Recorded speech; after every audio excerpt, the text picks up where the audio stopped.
The 80s, a decade fondly remembered for its fashion, hairstyles, bright colors, and synths.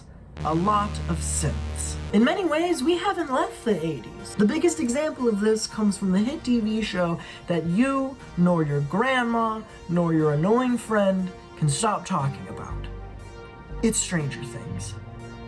And the new Weeknd album, Dawn FM. Stranger Things taps into everything that we love about the 80s. The fashion, the hairstyle, I'm not gonna list it all again. But most importantly, it tapped into our hearts. Now, it'd be one thing if this show was just a fun sci-fi horror show with an 80s aesthetic, but nah, it's actually hella good. My personal journey with Stranger Things has been up and down. I liked the first season, I enjoyed the second, and I kinda mentally checked out of the third. For me, the first two seasons felt like a wonderfully contained story with all of the elements needed for a Stephen King-inspired thrill ride. And by the end of season 2, I kinda thought it wrapped up pretty well. So when they released a season 3, and it was filled with so many characters, and so much subplot, and a giant goo spider, I was a little bit turned off, and also a little annoyed. And then, they released a trailer for Stranger Things Season 4,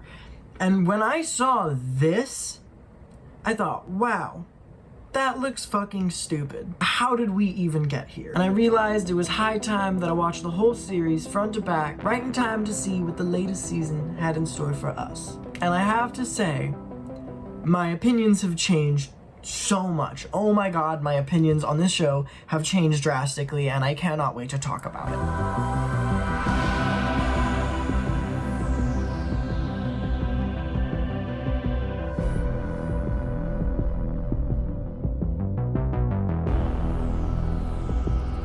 The first season of Stranger Things, I'm not the first to say it, is practically perfect. Rewatching this is like rewatching one of those egg peeling videos on the TikTok account when he doesn't break the egg. It's just, oh, so satisfying, it'll make you cry. From the get-go, the first episode draws you right in. We're presented a mystery that could really go in any direction. Maybe Will was kidnapped, maybe he was killed, maybe he was dragged into an alternate dimension where everything is the exact same except it's all occupied by alien life, and an unnerving amount of suspicious goo coats everything. But I don't know, that's just a theory. And from here, we are given one of the most succinct seasons of television that I think I have ever seen.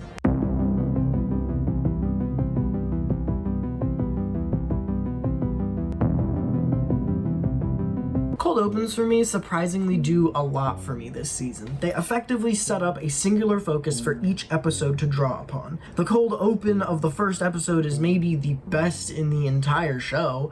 I mean, it perfectly introduces the setting, the monstrous threat, the characters, the wholesome comedic vibe of the entire thing, all while still being genuinely terrifying and pretty unsettling. There's a mystery to solve each episode, and as the show progresses, each of these mysteries beautifully coalesce with each other, which leads me to talk about the...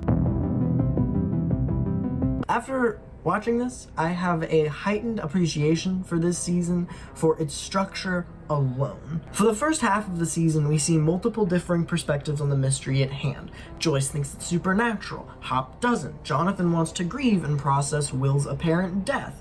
Mike thinks that Elle can find Will, but the other boys aren't so sure. Nancy suspects foul play and Barb's disappearance, and it's just a great little whirlwind of conflict to further the plot and create tension between characters. There's a really great moment in episode 4 when Jonathan, Hopper, and Nancy all separately but collectively realize that something really weird is going on. It makes for this satisfying light bulb switch moment in the middle of the show where all of our heroes are now on the same page and the investigation can really begin. Not to mention there's a seamless use of flashback for all of Elle's backstory, utilizing her environment to tap into memories of her previous trauma in the lab.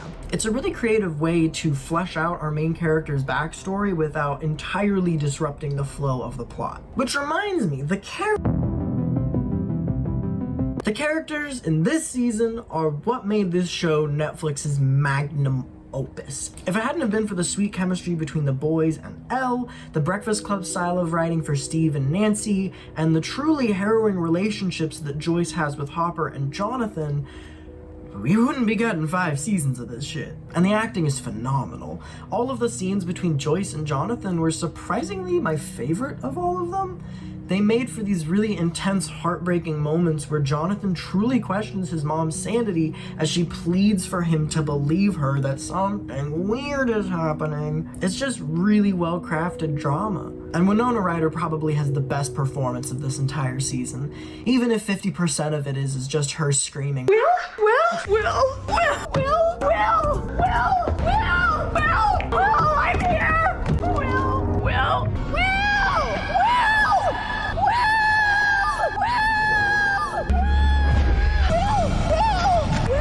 I also didn't anticipate that I would cry as much as I did rewatching this season, but damn it, Will's fake out death, paired with a well-timed Peter Gabriel cover of Heroes, fuck you Peter Gabriel, genuinely had me in tears. And the reveal of Hop's tragic backstory at the very tail end of the season is really nicely placed, as it uncovers the last real mystery we have in the show, and I like that the mystery has to do with a character that we still don't entirely know a whole lot about. It also makes for this really powerful scene as Hop is resuscitating Will. And yeah, that one made me openly weep. God damn, is this show allowed to be that good? And beyond the good acting, this season is just iconic. There's the cool alphabets with the Christmas lights, the phone and radio static, the creatures coming out of the walls, which is a neat little homage to Videodrome as well. Will quietly humming, should I stay or should I go now? Elle saying, the Batman. The D&D figurines, the Demogorgon, all lovely uses of imagery and references to 80s horror that really makes this show stick in our minds. There's not much else to say other than that I had a blast rewatching this. It has a little something for everyone, whether it be the sci-fi, the horror, the enjoyable and well-written characters, or just a damn fun mystery. This season is a clean 10 out of 10 in my book. It honestly does not get better from here. You could have ended as season 1, and that'd have been fine. But no. Oh, I didn't get to talk about the things that I disliked in season 1. The things I hated in season 1. Okay, now let's talk about season 2. You know how I said I used to really like this season and thought it made a really nice part 2 to season 1? Yeah, this season's kinda ass. As with season 1, the characters present are magnifique. The standout of the bunch is Will. Noah Schnapp snaps in this season, with all the screaming and crying and being possessed by a giant fart demon. Why am I tied up? Why am I tied up? Why am I tied up?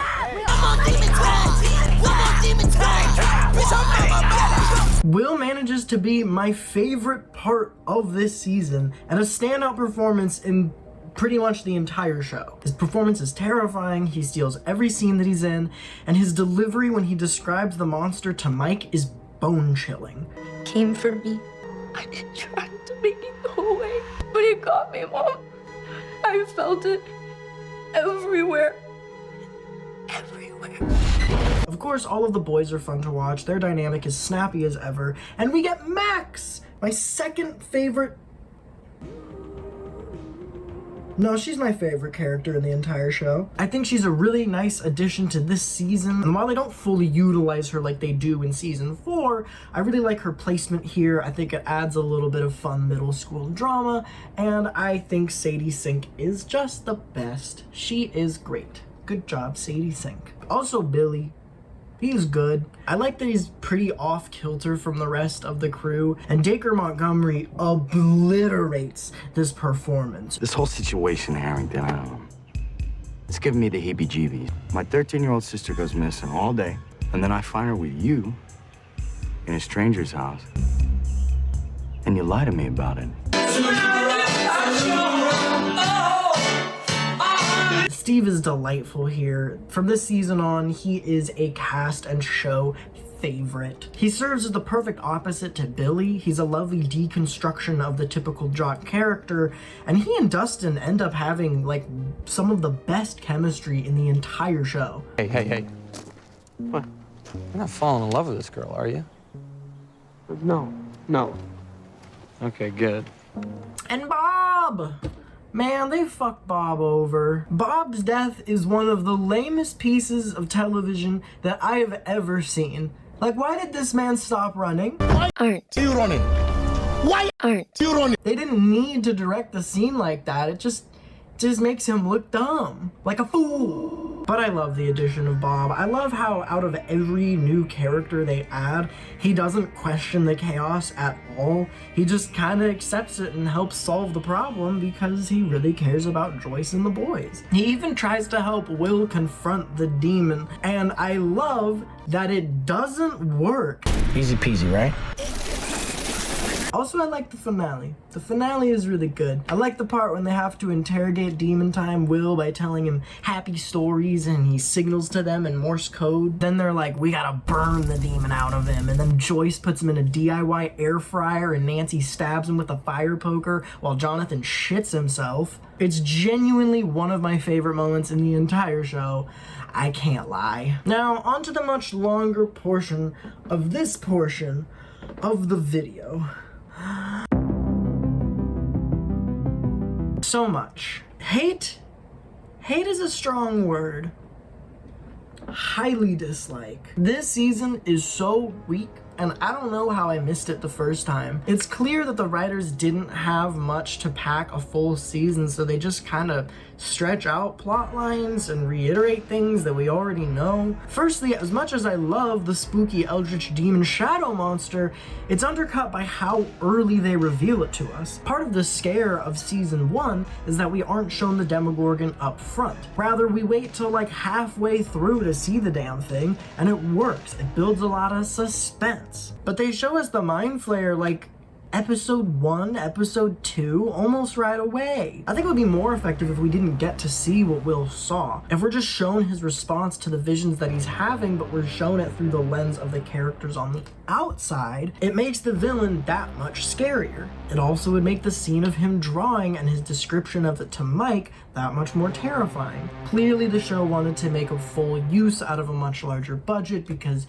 yeah, it looks really cool. It just takes away from the spookiness. Also, this show has a bad habit of rapid, jumpy flashbacks. Key example, as well as describing the monster to Mike, they keep cutting to clips of it, which we already saw. I mean, take it from Mike Flanagan, monologues like this are a lot scarier when you don't pull away and rather you highlight the fear that the character is experiencing. And also, we already saw that part. Why are you fucking showing it to me again? Stop it! The Demodogs are fine, I guess. They just seem like a kind of lazy villain. You could have really created any other small-sized alien creature and I wouldn't have really cared. But instead, you recycled from last time, and it's just... I mean, it's whatever, I guess. A lot of it reads like they didn't expect a season 2, and so they were just kind of rushed for time, because Elle's entire plot here is really kind of boring, which is a shame considering she's kind of the main character of this series. Oh, Jesus. Ghost. And while I really like her and Hopper's dynamic and how their individual trauma quite literally explodes in front of each other's faces, they spend a good part of an episode in flashback showing us how they found each other after we already know that they found each other. First of all, Elle leaves the Upside Down like it's nothing. Like, that was a rather easy solution to a primary question I had going into season 2. Then it's like 15 minutes of nothing until she meets up with Hopper. Sorry, she kills and eats a squirrel, and she steals this dude's jacket via a good bonk.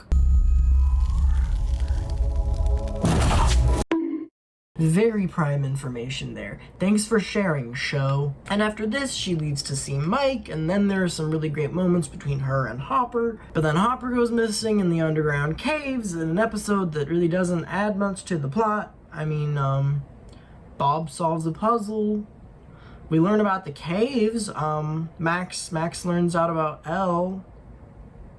That's about it. Oh, and Elle goes to meet her mom in a plot that would be interesting if we didn't already know the information. We genuinely learned nothing new that we didn't know in season 1. And sure, Elle doesn't know this information, but that doesn't make it interesting. Okay, so technically that was an overstatement because you do pick up a piece of information that Joyce and Hopper didn't pick up when they visited her, and that is that she went catatonic because Dr. Brenner tortured her, which isn't that important to the overall plot, so my point still stands. This is a pretty boring plot line. I kind of thought we'd learn some like secret code from what the mom was repeating, but then you just find out that it's a series of images that she saw when she was being tortured and driven mad. Okay. Like the fact that Nancy and Jonathan have a more interesting and important plot to the season, it's kind of messed up. It's a letdown, really. I thought it would lead somewhere cool or interesting or oh no. Now we get to quite possibly one of the worst episodes of television I have ever seen. I don't say this lightly. I have seen some bad TV, and a lot of times it can be chalked up to poor writing or bad executive decisions or some lame VFX stuff that would make sense for like an underfunded CW show. Considering season 1 is perfect in my eyes, it's really weird to watch something that's so sloppily and lazily made. Like, even if this were to become its own spin-off show, which is what I kind of feel like the goal of this might have been, it still sucks. So I'm gonna break down why it sucks. So Elle runs off to meet her long-lost sister, and she runs across the most stereotypical bunch of ragtag delinquents who are crazy. Old MacDonald had a farm. E-I-E-I-O. And on his farm he had a cow. We've got Spike Hair Boy, who's scary with a violent streak. We have this Harley Quinn knockoff who says quirky, silly things. But like us, the outcasts. Outcast. Freaks. Speak for yourself. We've got this coded lesbian who doesn't do anything. And we even have the big, intimidating, burly man. But don't worry, because he's described as being a teddy bear. Don't let his size frighten you. Fancy teddy bear. We were dead. All of us. Kali saved us. Here. And here. Don't get all mushy on us, no fun. No, not much. True. Okay, who the fuck wrote this? And then we meet the lost sister, the actor for whom I feel kinda bad for. Because this really could have been her Stranger Things moment, and her writing is so boring. Not only does her dialogue and motivation suck, I mean, it's kind of non-existent. She's given no characteristics, and her makeup doesn't even look that good. Who designed this? It's as if they took all of their inspiration from a Guitar Hero character select menu. You too can watch Johnny Napalm bully a child. You're gonna start losing things, starting with those pretty little locks of yours, yeah? Come on, X, put down the knife. How did you find us? The funniest part of this whole episode is that they're trying to get Elle on their side, but the entire time they're just mean to her. What is she wearing? What are those, overalls? There aren't any cows to milk here, kid. Go on back to the farm now. I'm looking for my sister. Oh, Shirley Temple lost her sister. So sad. I openly belly laughed when they just casually revealed that their favorite nighttime activity is to kill people. You hurt the bad man? No, we just give him a pat on the back. You kill them? They're criminals. We simply make them pay for their crimes.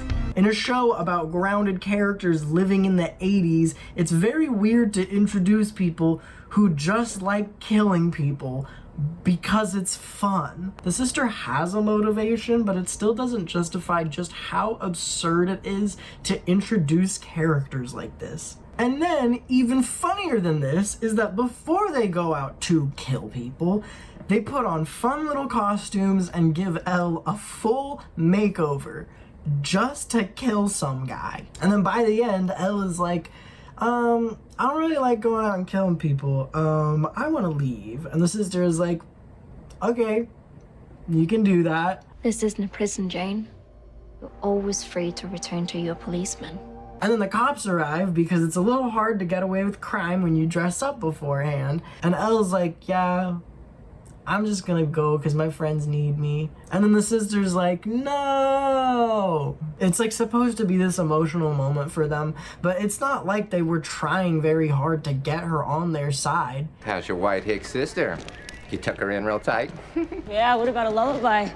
Did you sing her one of those? Oh, McDonald had a farm. Clearly this episode was supposed to be this moment for Elle to expand her abilities, but they could have just spent less time in flashback and maybe more time of her, I don't know, training on her own. And while it's easy enough to kind of block out this episode, it sucks that this is what season 2 opens with. Yeah, that's right. I don't know if you remember, but the opening scene of season 2 is a reference to this plot line. They promise this cool storyline where you get to meet another character who's just like Elle.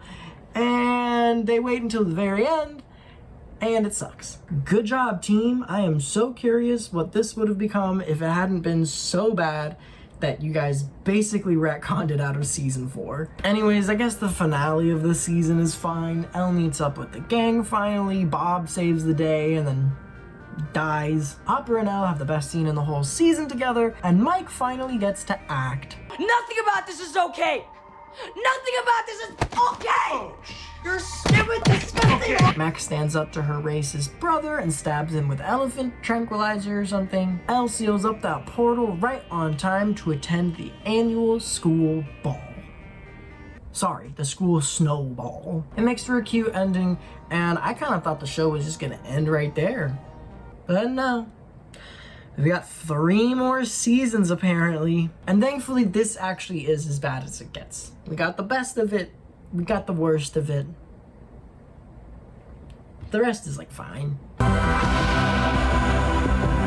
Now, I originally didn't like this season for many reasons. It was too silly for me, too much cast, not a focused storyline. It just kind of felt like Stranger Things was out of control. And rewatching it, yeah, it is a little bit loosey-goosey, but that doesn't diminish from the things that I love in this season. This season is actually really fun if you don't compare it to season 1. Although this isn't the tidiest or the cleanest of the seasons, I did find a lot to appreciate about it. The one thing that drew me in was the clear inspiration from 80s genre films. While season 1 kind of makes its own thing and pays homage to its source material and little visual references, this goes even deeper into the 80s vibe. We've got a horror mystery with Jonathan and Nancy. We've got a Goonies style film with Robin, Steve, and Dustin. We've got an Invasion of the Body Snatchers plot with Billy. We've got a Terminator meets Cold War propaganda film with Hop and Joyce. What's not to love? I used to hate that the villain was just this giant meat spider, and while it's definitely one of the goofier monsters of the show, it do be scary though. It do look a little freaky though. And I like the body horror inspired villain. I've always liked the concept of a giant alien monster being made up of living people, so this fulfills some of that weird shit in my brain. But again, like last time, I just kind of wish that they saved the monster reveal till later in the show. They don't do a full reveal early on, but they show enough. And like, I get it, they have a budget to use. It just irks me. I remember not liking Nancy and Jonathan's story when I watched this, but I actually really liked it this time. Their little detective work is fun to follow, and it leads to some genuinely freaky moments. Robin is the best new character, one of my favorites in the entire show. I love you, Max, but a new lesbian is in town. She just bounces off Steve and Dustin so well. Their scenes are just crazy fun. I don't know how I didn't include this when I was writing the script for this video, but Steve and Robin, hands down, by far, easily have the best scene in the entire season. If you know the scene I'm talking about, then you know the frickin' scene I'm talking about. I think it works perfectly for Steve as it gives him what he really needs, which is a best friend rather than a girlfriend, and it canonizes that Robin is gay as shit. And we love that. We are living for that. Also, Erica was not as annoying to me this time around. Maybe it's because I'm ready for it. Like, maybe I'm softening up to the humor. I just found her a lot more entertaining this time around because I mean, the actor's just doing a really good job. Erica? What the hell is that? A deadly weapon. Could be useful. Billy as the villain allows him some wonderful moments to shine. All this time, we've been building it. We've been building it for you. And I love the side plot where he's about to hook up with Mike's mom. That woman needs more time to shine. MILF rights. Also, Cary Elwes is in this season, and he's fucking great. That's another thing. Stranger Things is consistently well cast. I have nothing bad to say about a single casting decision, because everyone just seems to have chemistry with everyone. But Cary Elwes is incredible. He's a great mustache-twirling mayor who just steals every scene that he's in, even when he's with David Harbour, which is impressive. Please, just do your job. Flash your little gold badge and get rid of them. I love Hopper's conversation with Mike. That actually made me laugh pretty damn hard. And the never-ending story bit, it's so good. Turn around. Look at what you see. Much better now that I've actually seen the movie that they reference. Yeah, that joke didn't land the first time around. The whole season's just a darling bucket of fun and joy, and here's the bad stuff. There's just a lot going on this season. Nancy and Jonathan are detectives. Joyce and Hopper are interrogating a Russian and running from a Russian. Mike and Elle's crew are kind of chilling until they're not. Dustin and Steve are invading a Russian lab. Billy is building a giant meat spider. There's 5 storylines at once, and it's hard to follow them all and keep them all straight. The beautiful structure of season 1, the ebb and flow of plots, it just isn't there. No episode is really indistinguishable from the next except the ending. There are really just too many damn characters in this one, not balanced effectively. I mean, Mike barely does anything, and neither does Will, and Erica, while I don't dislike her, I think she's given a little too much time this season. And really, the weakest point of the whole season, it's gotta be Hopper and Joyce. I'm sorry. I wish it weren't true, but a lot of their humor is just really dumb.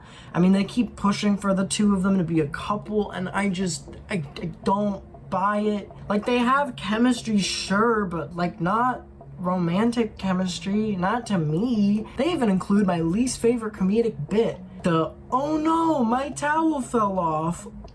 Joyce, how did you change my clothes when I was unconscious? Yeah, Where are my clothes? Your children are literally running from demons. I don't think Joyce is scared of a penis. And then Murray has this full monologue about why they need to bang. It's not funny. Either quit your bickering or pull over, tear off those clothes, and get it over with already! Meanwhile... Alexei is fine. In fact, his death is actually kind of sad and tragic after all of the nice moments that we share with him. But everything else in this plot, it just kind of gets on my nerves. The finale is good though. Definitely the most fun ending to a season. Very high stakes, very drama. I like that Billy completes his arc as the hot, misunderstood male abuser. And racist. Oh, and then Hop dies. It's dumb. Like, obviously he doesn't. He comes back, but like, it just feels so out of the blue. I'd expect him to die after like an intense season of him having this emotional arc and a more dramatic plot. Maybe having more to do with 11 even. But no, he just kind of gets mad at Russians and simps over Winona Karen the whole time. Feels very unearned, very undeserved. It's just kind of like, oh, he's dead now. And ending the season with the Peter Gabriel cover of Heroes just feels kind of weird here. Like, I guess it's a reflection of that time that we thought Will was dead, but he wasn't, because Hopper's dead, but he's not. Except this time, I don't know, something about it's weird to me. It's like they want me to cry, but I can't, and I won't. You didn't earn my tears, guys. And here we are. We've caught up to season 4. Now, was my early assessment that this season was gonna be dog doo-doo right? No. Actually, it's quite good. Well, most of it is. I like pretty much the entire season, I just think it could be better. That's really how I feel about this entire show. It's good, but it could be better. Also a lot shorter. But anyways, I'm gonna spoil it if you haven't watched it, so go watch it. This season, as many others have stated, really took me by surprise. I didn't expect how dark this season was gonna go, but I really liked the clear influences of It, Nightmare on Elm Street, and even some Evil Dead elements, especially with how fucked up those Vecna kills are. It's time for your suffering to end. Each plot I really enjoyed. This time we get another mystery in Hawkins with really well-balanced character dynamics. Some people said Robin was annoying this season, and I disagree. Like, I get it. I know why. I just really like Maya Hawke. Get off my back. I wanted to be you, so forgive me if I'll now try anything in my power, including wearing this ridiculous outfit, if I might get the chance to speak to the man that ignited my passion and learn a little bit more about how his twisted, but let's face it, totally fascinating mind works. I also, of course, love the addition of Eddie. I like how important he really becomes to the entire plot and the arc of the season. Steve and Nancy are both built upon really nicely. They get to finally become the badass action heroes that they were always destined to be. And the kids are all great, obviously. I was happy to see Lucas get a lot of really good material this season. I thought that his side plot with the basketball team was built perfectly and had him facing, honestly, the scariest villain of the show. Yeah, sorry Vecna, rich boys are always scarier. Him and Max's relationship felt really grounded and made for some really heartbreaking scenes. Oh, and before I forget, not like I can, Max is the fucking best this season. Easily the best character arc, the best scenes, the best emotional beats. Sadie Sink's performance is the best of this season, and that running up that hill sequence, you gotta be fucking kidding me, it's so cool. The structure problem of season 3 is kind of fixed. The episodes feel a lot more like their own separate stories, although there is just a little bit too much happening, but it's edited and pieced together very cohesively. Elle's plot is the best that it's been in like the whole freaking show since season 1. I was genuinely surprised at the reveal of who Vecna was. And kudos to the writers for that one. I think it's a really smart way to introduce two seemingly different characters in two seemingly different plot lines, later to reveal, no, that's the same guy. Like, I would have been fine if Vecna was just some dude, but the fact that he's related to Elle in this way gives the whole story an extra weight to it that I really appreciate. I mean, shit, I'll say it. I didn't expect Vecna to be a twink. But the psychological horror aspect worked really well for me. I even really liked that they brought Matthew Modine back. It was a plot that I didn't really think I'd wanted, but once I got it, I was pleasantly surprised. I also love the little stoner comedy we got with Argyle and Jonathan. It's a great integration of humor without sloppily throwing it into serious plot lines like in season 3. Amazing Cheech and Chong inspiration, Eduardo Franco who plays Argyle. You are the best. Dead dude. I'm making him a headstone. You do realize we spent all morning hiding the body. Well, I'll just write, here lies unknown hero agent man. Speaking of funny stuff, here are a couple of jokes that actually made me laugh out loud this season. I guess it's just a minor misdemeanor. I piggybacked from a pizza dough freezer. What? I'll punch you so hard in your face that your teeth will fall back out. Oh, too far. Not cool. Sorry. Yeah, cool. It's okay. I also like that little side mission to Susie's house. That actor is just so delightful. I hope we see more of her in season 5. Mike and Will are, nah.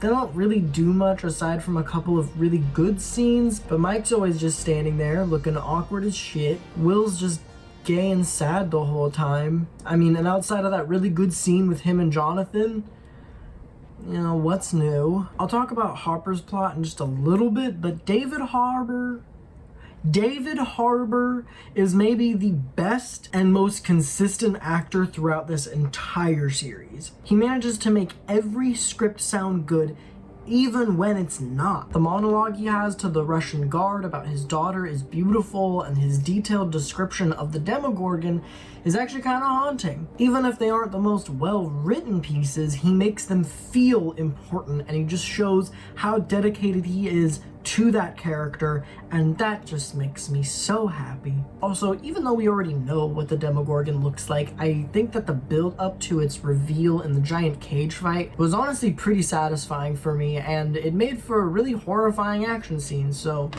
good job, show. Also, I've mostly been talking about the story and characters in this video, but it does go without saying that the entire show, especially this last season, look, sound, and feel incredible. The cinematography, the editing, the production, they're all masterfully done, and they just make the full experience that much more immersive. Bro, the soundtrack? The intro to the show? I know I don't talk about that stuff as much just because there's so much to talk about and I end up kind of sticking to the story part of things, but it must be said, the technical aspects, peak. Okay, now on to the bad stuff. So I didn't really hate anything this season.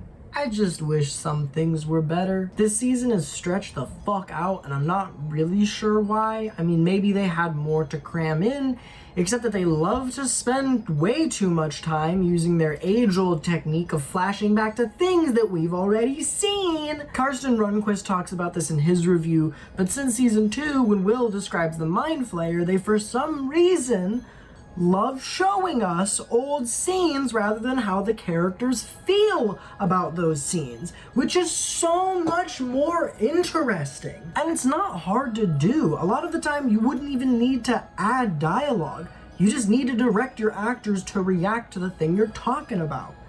You know, like an actor does. It's also no surprise to anybody that the worst plotline here is the Russia stuff. I mean, I won't talk about it too much because there's not a lot to say other than this shit is so goofy, man. I actually like Joyce and Murray a lot more in this season than the last one, but it still feels very null compared to everything else in the show. And finally, let's talk about the finale. When I saw Vecna in the season 4 trailer for this, I thought there is no way that this isn't going to be stupid. If they have a fucking superhero duel at the end of this, I'm going to quit. I'm going to quit my thriving career on YouTube, and that'll be that. And this season had me convinced that that wouldn't happen, that the finale would be more than an over-dramatized mass of style and MCU-esque schlock, because the rest was just so good. And guys, I was wrong. I mean, I was right because I thought that's what it would be in the first place, but they had me convinced. But yeah, the finale was like, this is okay. I mean, just when you thought they couldn't stretch this shit out anymore, like an 80s workout video of the time, they kept on stretching. They do this thing of cutting back and forth between every plot just to be like, oh no, everyone's gonna die. And then Mike is like, oh, I love you. And that is a monologue that takes way too long to get through. I love you. I don't know how to live without you. And I've loved you every day since. I love you on your good days. I love you on your bad days. I love you with your powers. I love you without your powers. I love you. You're my superhero. I can't lose you. You can do anything. You can fly. And then Vecna just casually strolls around, practically waiting for someone to fuck up his plan. Like, dog, are you seriously gonna monologue now about how you became God of the Upside Down for 10 minutes, or are you gonna fucking kill someone? And 2 separate times, they splice whole sequences of shots from different plots together like a movie trailer. Basically, one of them just turns into a giant Kate Bush music video for 3 minutes, and okay, this is another thing. I like Kate Bush. In fact, I love Kate Bush. I grew up with a massive compilation CD of all of her music, and yeah, I know Kate Bush. So when I heard Running Up That Hill was gonna be in this show, I was like, say less. And I thought it would just be in that episode, and maybe Max would listen to it from here and there. I didn't think it would play all the damn time. This is now a show with too many monsters, too many flashbacks, and too much running up that fucking hill.